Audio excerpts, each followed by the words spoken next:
नमस्कार दोस्तों, मिथिलांचल एक्सप्रेस में आप सभी का स्वागत है। जिस तरीके की घटना बीते दिनों हुई है उससे पूरा दरभंगा ही नहीं बल्कि बिहार के लिए भी शर्म की बात है। लोगों में गुस्सा है, लोगों को न्याय चाहिए। जितने भी तमाम दरभंगा वासी है सभी चाहते हैं उस परिवार को न्याय मिले। साथ ही दरभंगा के जितने भी संगठन हैं सभी एक आवाज़ उठाकर उस परिवार की न्याय की गुहार लगा रहे हैं, क्योंकि जिस तरह की घटना 10 तारीख को हुई है उसे शब्दों में बयान नहीं किया जा सकता। जीएम रोड के पास जेसीबी लेकर आना, 2 दर्जन से अधिक लोगों के साथ घर को तोड़ना, आग लगाना यह बर्दाश्त नहीं किया जा सकता।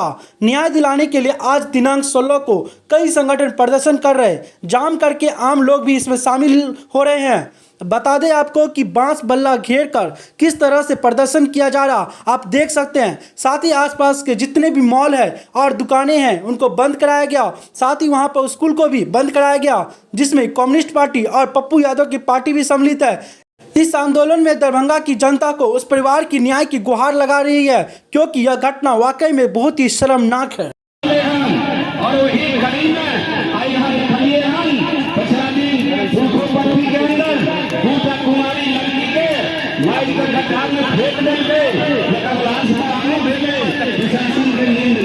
नहीं खुला होगा।